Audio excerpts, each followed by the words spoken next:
अस्सलाम वालेकुम नाज़रीन, मेरा नाम अली हैदर है और आपका शुक्रगुजार हूँ कि आपने मेरी ये वीडियो देखने के लिए वक्त निकाला। आलमी मंजरनामे पे बड़ी खबर है। वैसे आलमी मंजरनामे पे जो कुछ हो रहा होता है उसका जानना हमारे लिए बहुत ज़रूरी है। हमें पता होना चाहिए कि हमारे इर्द गिर्द क्या हो रहा है, मगर आलमी सतह पर और बिलखुसूस मुसलमान ममालिक के साथ क्या हो रहा है ये आपके मेरे लिए जानना बहुत ज़रूरी है। शाम ने इसराइल पर हमला कर दिया है। ये बहुत बड़ी खबर है नाज़रीन, ये छोटी खबर नहीं है। शाम जैसा मुल्क जो खुद बदहाली का शिकार है, जो खुद एक जंगज़दा मुल्क है, 2011 से लेकर अब तक 10 साल से शाम के अंदर खाना जंगी चल रही है। इसराइल से इतना बड़ा पंगा शाम ने क्यों ले लिया, कैसे ले लिया? क्या शाम के पास इतनी बड़ी फौजी ताकत है कि वो इसराइल का मुकाबला कर सके? क्योंकि एक ज़माने में तमाम अरब ममालिक ने मिलकर इसराइल से लड़ाई मोल ली थी और वो जीत नहीं पाए थे और इसराइल ने बुरी तरह शिकस्त दी थी उन तमाम ममालिक को। तो अकेला शाम जो है, क्या वो इसराइल के दांत खट्टे कर पाएगा? इसराइल के पर जो हमला हुआ है, ये जो पहला हमला शाम ने किया है हालिया दिनों में, इस हमले का नतीजा फिर क्या निकला? फिर इसराइल ने बदला कैसे लिया? शाम का यह हमला कहां टारगेट होना था, मतलब किस जगह को टारगेट करना था? ऐसा तो नहीं कि शाम ने बस उसका दिल किया, उसने मिसाइल छोड़ दिया और अपने और वो इसराइल में कहीं भी गिर जाए। नहीं, शाम का टारगेट क्या था? ये बहुत इंपॉर्टेंट चीज़ है। वो किस चीज़ को तबाह करना चाह रहा था इसराइल की, ये आपको बताना आज की वीडियो में मकसूद है। आगे बढ़ने से पहले नाज़रीन, अगर आप चाहें तो चैनल को सब्सक्राइब करें ताकि आप तक ऐसी अपडेट्स बर वक्त पहुँचती रहें और बेल का आइकन ज़रूर प्रेस कर दें, क्योंकि जैसे ही नई वीडियो आएगी आपको नोटिफिकेशन मौसूल हो जाएगा। अब हुआ ये नाज़रीन, इसराइल जो है ना, मैं बड़ी इंटरेस्टिंग बात बताने जा रहा हूँ आपको। इसराइल हमेशा से डिनाई करता रहा है कि उसके पास न्यूक्लियर वेपन्स हैं, यानी उसके पास एटमी हथियार है। इसराइल के पास एटमी हथियार हैं, ये सबको पता है, ये अनअनाउंस्ड है, गैर एलानिया है। मगर कितने हैं, कहाँ पे हैं और हैं, ये कंफर्म इसराइल ने आज तक नहीं किया। क्यों नहीं किया? इसे कहते हैं स्ट्रेटेजिक एम्बिग्युइटी। ये एक लफ्ज़ है, मैं दोबारा दोहरा देता हूँ, इसका तर्जुमा भी बताऊंगा आपको मैं। स्ट्रेटेजिक एम्बिग्युइटी यानी कंफ्यूजन का शिकार रखा जाए दुनिया को। ये देखें ना, इसराइल का दोगलापन आप चेक करें कि दुनिया को आप ये बताना चाहते हैं कि हमारे पास हैं भी और नहीं भी। मतलब जब कभी किसी से सवाल पूछे ना, कभी किसी इंटरव्यू निकाल लें आप, किसी इसराइली का इंटरव्यू निकाल लें आप, और अगर एंकर ने या सहाफ़ी ने पूछा उससे कि आपके पास न्यूक्लियर हथियार हैं, तो वो ना हाँ में जवाब देगा ना में जवाब देगा। इसे कहते हैं स्ट्रेटेजिक एम्बिग्युइटी, यानी एक कंफ्यूजन पैदा करके रखो कि हमारे पास हो भी सकते हैं, नहीं भी हो सकते। लेकिन अब हुआ क्या, जो परेशानी की बात से उसकी चीज़ है। शाम ने बड़ा एक इंटेलिजेंट काम किया। उन्होंने काम ये किया, पता तो होता है ममालिक को कि जी किसके एटमी हथियार जो हैं वो कहाँ पड़े हुए हैं। अल्लाह का शुक्र है पाकिस्तान का अब तक किसी को नहीं पता। खैर, शामियों को पता था, हमसाए एक दूसरे के। उन्होंने जो मिसाइल दागा ना नाजरीन, वो टारगेट किया उन्होंने इसराइल की न्यूक्लियर फैसिलिटी पे, यानी इसराइल का एटम बम जहां पड़ा हुआ है ना, उन्होंने एग्जैक्टली वहीं टारगेट किया। अच्छा, अब इसराइल क्या कह रहा है?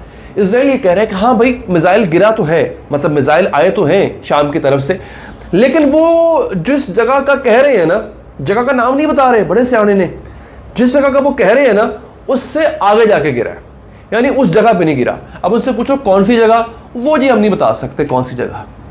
यानी कि ये तो कंफर्म बात होगी कि वो न्यूक्लियर साइट है, वहां पे इनके एटमी हथियार मौजूद है। ठीक है जी। अब शाम ने क्या किया? शाम ने बराह रास्त उनके न्यूक्लियर हथियारों पर हमला किया ही नहीं। इसराइल की IDF जो उनकी है, इसराइली डिफेंस फोर्सेस, उनका मौकफ है कि नहीं जनाब, ये हमला तो था मगर एक नाकाम हमला था, इन्हें भी छुन्ने काके नहीं हो गए। क्यों? मैं आपको बताता हूँ, शामी इतने छुन्ने काके कैसे नहीं है।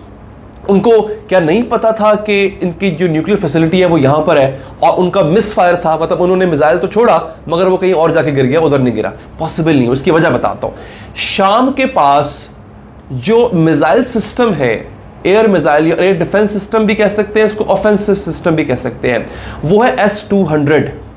ये S-200 जो सिस्टम है, एक अच्छा मिसाइल सिस्टम है। मैं बताता हूँ, ये रशिया का है। S-400 जो है रशिया का मिसाइल सिस्टम, वो दुनिया का बेहतरीन मिसाइल सिस्टम है, ऑफेंसिव भी डिफेंसिव भी। मतलब अगर हमला भी करना हो तो S-400 जैसा कोई मिसाइल सिस्टम नहीं है, रशिया का ये।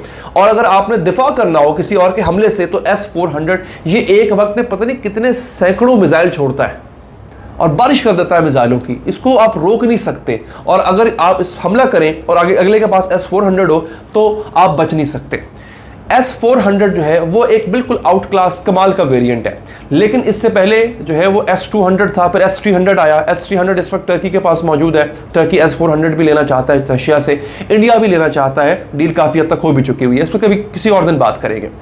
S-200 है, S-200 इना भी माड़ा मिसाइल सिस्टम नहीं है, समझ रहे हैं ना मेरी बात आप, कि जनाब वो मिसफायर हो जाए। बेसिकली शामियों ने क्या किया, इन्होंने सिर्फ टेस्ट किया, जैसे कहते हैं ना छेड़ना, कहते हैं ना हल्का सा वैसे ही वो उंगली करना, वो किया उन्होंने कि देखें इजराइल का रिस्पांस कैसा आता है। अच्छा हाँ, इजराइल का रिस्पांस ठीक आया, वो भी अच्छा आया। इजराइल ने क्या किया, इजराइल का मौक़िफ़ मैं आपको बता रहा हूँ, बाद में जिसको कंफर्म किया शामियों ने भी, उन्होंने कहा कि जनाब हमने भी इनको फिर बाद में जो है वो हमने भी मिसाइल दागे, हमने भी मिसाइल फेंके, और हमने इनकी जो दमिश्क के साथ का एक एरिया है उसका नाम है अल दुमैर का जो एक एरिया है जो दमिश्क के बिल्कुल साथ है, दमिश्कस के बिल्कुल साथ है, वो वहाँ पर हमने जो है इनकी जो S-200 की जो लॉन्च पैड था, मतलब जिस जगह पे इन्होंने वो मिसाइल लॉन्च पर रखे हुए थे जहाँ से मिसाइल छोड़ते थे इजराइल में शामी, उस एरिया को हमने तबाह बर्बाद कर दिया, हमने ख़त्म कर दिया, हमने इनका S-200 सिस्टम तबाह कर दिया। ये क्लेम कर रही है IDF, ये क्लेम कर रहा है इजराइल, लेकिन शामी कहते हैं हाँ इन्होंने बदले के तौर पे जो है वो मिसाइल फेंके तो हैं इजराइल ने, लेकिन हमारे 4 फौजी जख्मी हुए हैं इसमें, और कुछ नहीं हुआ, हमारा कोई इतना बड़ा नुकसान हुआ नहीं है। अब सोचने की बात दोबारा ये है कि शाम ने ऐसा किया क्यों। शाम ने इसलिए ऐसा किया नाज़रीन क्योंकि मुसलसल इजराइल की तरफ से शाम में जारियत जारी है। जो सदर्न पार्ट है, जो जनूबी पार्ट है शाम का, उसमें मुसलसल इजराइल जो है वो उन ठिकानों को निशाना बना रहा है जिन ठिकानों पर ईरान की सपोर्ट हासिल है शामियों को, मतलब शामी फौजियों के वो ठिकाने जहाँ पे ईरानी सपोर्ट उनको हासिल है। क्योंकि ईरानी करते क्या है, ईरानी जो है वो शाम के ज़रिए लबनान में असलहा भिजवाते हैं। लबनान में जो हिजबुल्लाह है ना, उसको जो असलहा जाता है, कुमक जाती है, वो सारी शाम के ज़रिए जाती है। तो इजराइल ने उन एरियाज़ को टारगेट किया, फिर शाम ने बदला लिया। अब मैं आपको बता देता हूँ नाज़रीन, शाम के अंदर इस वक्त आप लोग इंटरनेशनल अफेयर से वाकिफ़ ही होंगे, अमेरिका भी घुसा हुआ है, सऊदी अरब घुसा हुआ है, टर्की घुसा हुआ है, रशिया घुसा हुआ है, ईरान घुसा हुआ है, शाम खुद भी है, इराक भी एक हद तक घुसा हुआ है। ये कहते हैं it's a turf of war, ये जंग का एक मैदान बना हुआ है, पूरी दुनिया की जंग का मैदान जो है वो फिलहाल शाम बना हुआ है। तो रशिया ने और इनफैक्ट चाइना भी काफ़ी हद तक इसमें जो है वो इन्वॉल्व है। रशिया ने और ईरान ने प्लान ये किया है कि आप शाम के ज़रिए जो है ना अब हम इजराइल की फेंटी लगाना शुरू करते हैं। उस फेंटी का जो ट्रेलर है वो आज आपने देखा, जिसके बारे में मैंने आपको बताया। तो नाज़रीन, आने वाले वक्तों में जैसे जैसे आपने चैनल सब्सक्राइब कर लेना है, उसकी वजह ये है कि ये जो अब सिलसिला छिड़ चुका है ये रुकने वाला नहीं है, मुझे लगता नहीं इतनी आसानी से रुक पाएगा। तो इसकी जो अपडेट्स हैं वो मैं इंशाल्लाह कोशिश करूंगा वक्तन फवक्तन आप तक पहुंचाता रहूं, क्योंकि अपडेट्स बहुत बिखरी हुई आती हैं। हम क्या करते हैं, हमारी रिसर्च टीम, हम स्टडी करके पढ़ के कंपाइल करते हैं, जो बिल्कुल खुलासा होता है खबर का वो आपके सामने रख देते हैं, ताकि आपको वो एक लिस्ट ऑफ टॉपिक्स के ऊपर जो है आपको सर ना अपना खपाना पड़े। तो नाज़रीन, अगर वीडियो पसंद आई हो लाइक कीजिएगा, फीडबैक देने के लिए कमेंट कीजिएगा। मुझे दीजिए इजाज़त, अल्लाह ने के बाद।